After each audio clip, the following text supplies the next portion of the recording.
I'm David from Levika Photography, and today I'm giving you guys a Sony Flash update on all this stuff here. And first off, I wanted to give you guys an update on the Nissan DI700A. A lot of you have asked, how well is this flash holding up?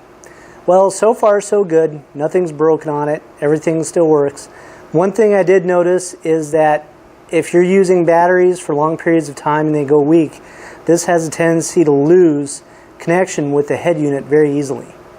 So make sure you keep batteries charging them. Now the other thing I wanted to let you guys know about the DI700A is when I did the initial review of it, in that review I talked about the Air 1 receivers and how I was hoping that from Canon and Nikon that those receivers would make those flashes work in high-speed sync with the Air Commander head unit. Well, I was able to get those receivers and no, not at all. Unfortunately, you're stuck in manual mode, 1/60th of a second. Now, I imagine the Sony receiver, when it comes out, if it ever comes out, will alleviate that and will allow other flashes to work with it. Otherwise, you still have to get extra DI700As to work with that head unit. But this was our cheap high-speed sync alternative, and this was our only good actual setup. But now there's a new one. So today I've got the Godox TT685s and the X1 trigger. And you know, in a couple other reviews I did on the cheaper Godox stuff, I call them god-awful because they are. But this is completely different. This is actually very impressive, but it's confusing as hell. These are two separate products that they make that they just sell together. It's not like they're combined together, you just turn them on and it works, because it doesn't.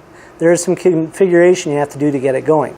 Okay, so let's look at the modes on this flash. So if you just hit mode here, this is what you get when you turn it on. And you can go between TTL, manual, and multi-flash, just like any other flash. And then of course it allows you to zoom in, and you've got separate functions underneath that, and you have S1, S2, and then you have your sync options. Now over here, if we change through the different modes that this flash actually does, that was manual. This one is for the flash to become a wireless controller, but it does not control this. And then in this mode, it's where it becomes a wireless slave, where this does actually control this. And then in this mode, this is where this flash becomes a master head unit and controls other Sony flashes. So it's really kind of confusing, but apparently it can work wirelessly in a bunch of different ways. It does not work wirelessly with the DI700A, I can tell you that right now. But this is the mode that we need to leave it on, and then we can change our mode here to manual.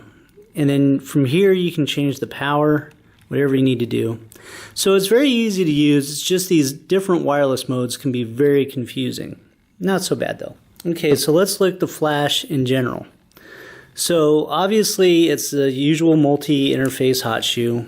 And then over here you do actually have an AF blinking light function, but it does help a little bit, tiny bit. Okay, so over here you have your PC sync port, your USB port for firmware updates, and then this other port, which most likely is some kind of sync port. And then on the front of this thing, underneath this light, you've got a hidden door that allows you to plug this into the that 360 battery on the either Godox AD360 or the Flashpoint 360 or Bolt 22. That battery pack will plug into there. And then the head is a standard flash head, 270 degrees of movement, and then full bounce. And this does actually give you movement and bounce in high-speed sync mode if the camera is on the body or off the body, which is good. And in the very front, you've got the standard, put it down here so you can see, got the standard widescreen bounce door, and then the standard bounce card to go up if you're shooting events. with the flash like that straight up in the air. Alright, so let's talk about the wireless controller really quick. It has this hot shoe on top that you can use as a pass-through. And I'll show you how to do that here in just a second. And then on here, this first switch is for AF illumination. Again, it doesn't work on this thing. And then this is your power on switch for the actual unit. So right here, it's very simple. You have A, B, and C. Those are your different groups that you can control. And then the channel that you're on. And then this icon says that the pass-through is on. And you hold down this button, and this brings you into a sub-menu. And this allows you to change different functions throughout here. And there's only 7 different functions. Really the only one that I was concerned with was turning the pass-through on. So you don't really have to worry about the rest of them, but they're in the manual if you need them. Okay, so let's go back to the main screen here. So you can change your group and your mode, and then when you change your group, you select A, and then you can roll the dial, and that'll allow you to change the power of that particular unit or that group. So the other one that I was really excited about is this pig right here. This is the Flashpoint 360. It's also known as the Godox AD360, and it's known as the Bolt 22. So this flash comes under different variations. And it's insane. I mean, just look at the amount of packaging this thing came with. This thing came with boxes upon boxes. I mean, it was like 4 different boxes in one box. It was nuts. I mean, that's a huge box for it to come in. When we look at the actual unit itself, you get the bulb, and the bulb is replaceable. And you get this diffuser, and this thing's weird. It's like Tupperware. And it has 2 diffusers in it, so you can control your power kind of this way. And this simply pops on and locks in like so, and then there's a knob to tighten it down. Now, it also came with this adapter, and this is the actual unit that they use to test the guide number on this. So they say that this thing has a guide number of 80 meters. It's actually a lot more than that, because that's 80 meters at 28 millimeters wide, or the viewing angle of 90 degrees basically. So with this on there, this hole right here lines up with this, and this allows you to put an umbrella in front of it or put it in a soft box or whatever configuration you want to do. Now, how powerful is this? Well, this is actually equivalent of like 4 of these.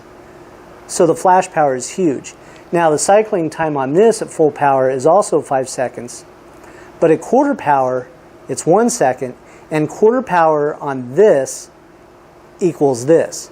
So yeah, you get amazing recycle times with it. And this also does high-speed sync optically.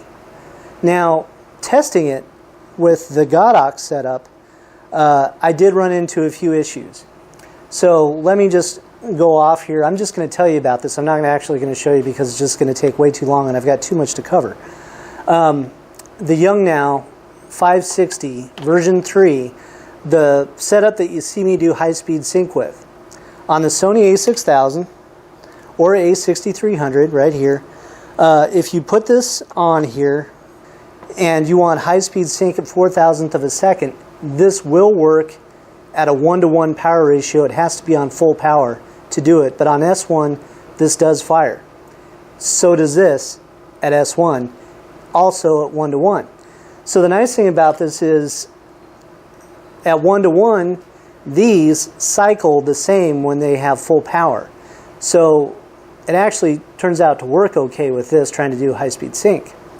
The other issue that I noticed was on the A7R, S1 doesn't work that way. So unfortunately, I couldn't get high-speed sync to work on the A7R with this or with the Youngnow Flash. This multi-interface hot shoe. This has the same plastic bottom that this one does right here, the DI700A, so you're not getting any advantage there. They all pretty much have the same plastic bottom shoe that breaks very easy if you drop it, so you have to be careful with these.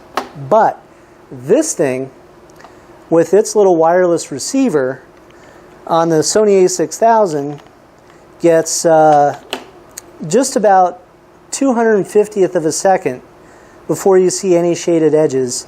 The A7R is 200th of a second, so still not bad. I mean, this thing is like a workhorse. There's no TTL, it's just all manual, but it works really well.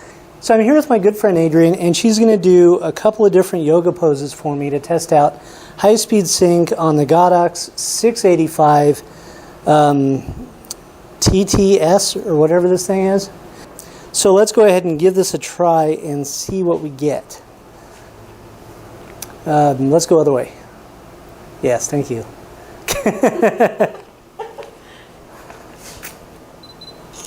Yeah, so that's about 4 seconds between cycles at full power, which is pretty good. So I've got the flash right now zoomed in at 105 millimeters. Perfect, thank you. And we're shooting on the 28 millimeter f2 on full frame on the A7R. And so this is giving us a very vignetted look. And I plan on doing these probably in black and white, so I'll show those to you here in just a second. Let's go ahead and try a different pose.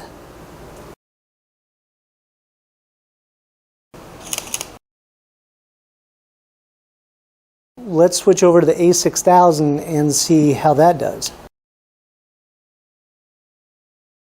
The Flashpoint 360, this flash goes by several different names from several different manufacturers, but it's the same flash. Now, it alone is a workhorse. It is capable of doing high-speed sync, but only at 1:1. Just by screwing around with this a little bit, I've got this Godox flash turned off. I've got the Flashpoint receiver or transmitter on top of the Godox transmitter, and I've got it set to pass through. So let's see how high-speed sync works here. So this totally works, and I'm shooting at 4,000th of a second at f1.4 at ISO 100. Okay, so give me a pose draped out over the chair. Pose. I want to pose. Yeah, but I want you to lean your head back, throw your hair off the back of it so it can dangle. It's like real model shit. Yeah, kinda, sort of. Like pretend you're a real model. Yeah, this is totally working, and that is a lot of studio power. That is excellent. Oh, that's some real model shit right there. When these two are going at full power, the sync, the actual recycle time, is 4 seconds on both, so they're recycling right around the same time, which is excellent. We're going to go into this beauty dish, and the beauty dish is an optional accessory, and I found that B&H was actually the best place to buy this because it comes with a grid. The grid is actually very helpful in controlling light leak. So we're going to take this modifier off and throw this one on really quick and show you the difference in our lighting situation with this. Now I've got this hung over her a little bit so it lights her from above.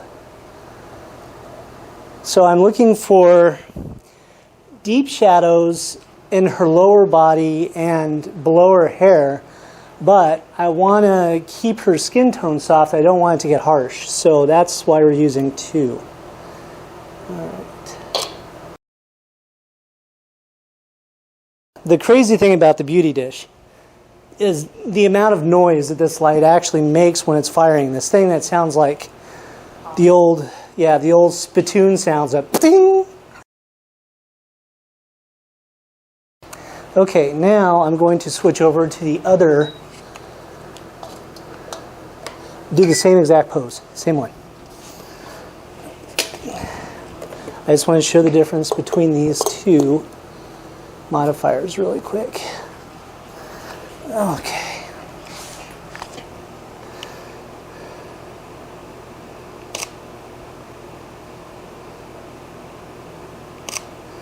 Now notice the sound is completely gone. Okay, so I'm going to do her portrait now, just a simple headshot, and I'm going to use a red gel for the background. Okay, so I'm going to set this scoot forward just a little bit. I'm going to put this flash on the chair behind you. I'm going to tilt it up. Our beauty dish, because we want to keep our light trapped on your face. And we'll bring the beauty dish down a little bit. Okay, we just switched out to the Sigma 60mm lens, my favorite portrait lens, by the way. And this will be not like a tight headshot, but just an upper body. Okay. Yeah. Okay, let's see what we got here. Okay, so I can't believe how well this thing worked. It did great. Like I said, the flash has to be on full power, 1:1, and the transmitter up here has to be at full power for this flash in order to achieve high-speed sync. And if I got any kind of curtain shadowing because I didn't have something at 1:1, I just shut the camera off, turn it back on, then everything seemed to work. So overall, it does seem to be very reliable. I do find it a little bit more reliable than the DI700A. This flash does have more power. On the camera, it seems to work fine. Works like a normal flash should. The recycle times are great. And when you team it up with this battery, it is excellent. The biggest problem with Sony is we're stuck at sync speeds of 1/60th of a second, technically. Now, naturally, with manual flashes that don't register on the cameras, we can get the A6000, A6300 up to 250th of a second, and the A7R and the A7R2 up to 200th of a second before we get curtain shadowing. That's just kind of okay. You know, this is the problem that I've had with this setup. But let me tell you, my favorite option right now is not this setup. I like it, it's fine. But this alone, with this, on the Olympus Pen F and the OMD EM52 is insanely awesome. You know, I use primarily Micro Four Thirds in my studio for the high-res mode of these cameras. But lately I've been shooting weddings with these, and I can't tell you how well this has worked out. Because with these cameras, you're shooting at f1.8 all the time. The lenses are very sharp. And when you use it with this setup, you get 400th of a second for your natural sync speed. Now this says it's only 250, and the OMD EM5 Mark II is 250 as well. But with flashes that don't register, it'll go up to 400th of a second. I just can't tell you how much I love this thing. And this is a workhorse, and man is it reliable. So anyway, I hope you guys like this review. Give me a thumbs up, leave a comment. Otherwise, we'll talk to you guys later. See ya.